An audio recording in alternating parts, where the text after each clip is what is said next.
Hello, everybody. I've got a cold, long weekend here.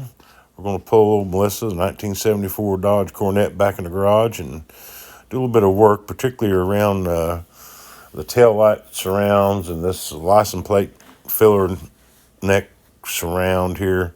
They're discolored, and the ones around the tail light aren't too bad, but this one around the gas tank is pretty brittle. So I'm going to try to fix it up, and I'll show you how I'm going to do that. First, I got to get it off there. Like I said, you can see how brittle this thing is. You got to get it off there without breaking it. And it's not an easy job. But I'm going to get it off there here in a minute. Just got to keep working at it. Be careful. There we go. We got it off. And while I'm working on that, I thought I would maybe explain to some of my subscribers and people what is my fascination with these big four-door sedans from the 70s, particularly the Mopars. You know, I've had a few. Look at this.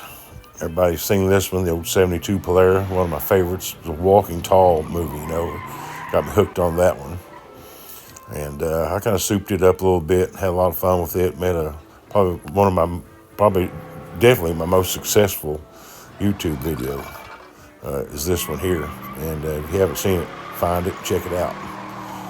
We have a lot of fun here. It's just a short video. I don't do any talking in it, just driving. But yeah, these cars, and I've had this one, Mickey, was a big 70 Fury, big black four-door sedan with the dog dish hubcaps. Got to have the poverty hubcaps on a lot of these, you know. But my fascination with these, I grew up in the 70s, and I watched all the car chase shows, you know, movies and TV shows. And, man, these cars were these C-bodies and B-body Mopars of the day, of that era, were the workhorse of the car chase scenes, you know. I mean, they're just, they use them in everything. Look at this, big B-bodies, Ford chasing a B-body.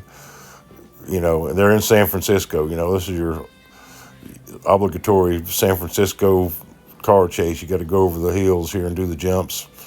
And, man, these are just awesome. So early on, yeah, this is what I call A-team flip, you know. This is on Hunter, I believe, but he does a big A-team flip.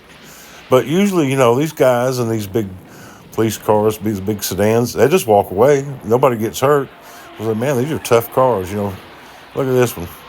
There's a big, I think that's about a 73 Polara there. I think later on it turns into I think that's a Plymouth. I might be wrong. With some satellites. They use a lot of satellites, a lot of the Monacos. Not too many of these Coronets. They use the Monacos. And see this guy, he'll be okay. They'll put him out. He'll be fine.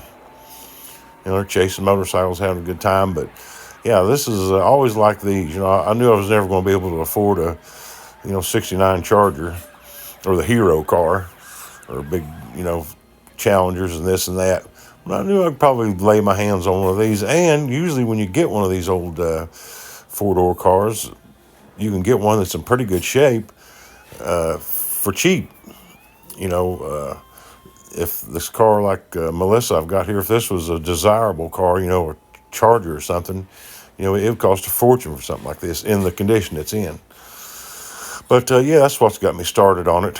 So I thought I would show some of these scenes from some of these old movies and stuff from back in the day, and what influenced me, and influenced my driving to some extent, I believe, although I don't do much of that anymore. That's tough on them, and I've got some pretty decent cars here recently, and I don't want to destroy them by doing this, although a lot of people got on to me about the green Polara video. You know, you're tearing it up. Like, man, I didn't hurt it any. But let's get back to this restoration here of the plastic on the rear end of this good old B-body. Okay, here's the plan. First, we got to get the man back together. No, wait a minute. I'm going to use this fiberglass resin here and mix it up. Just brush it on this thing and let it set up.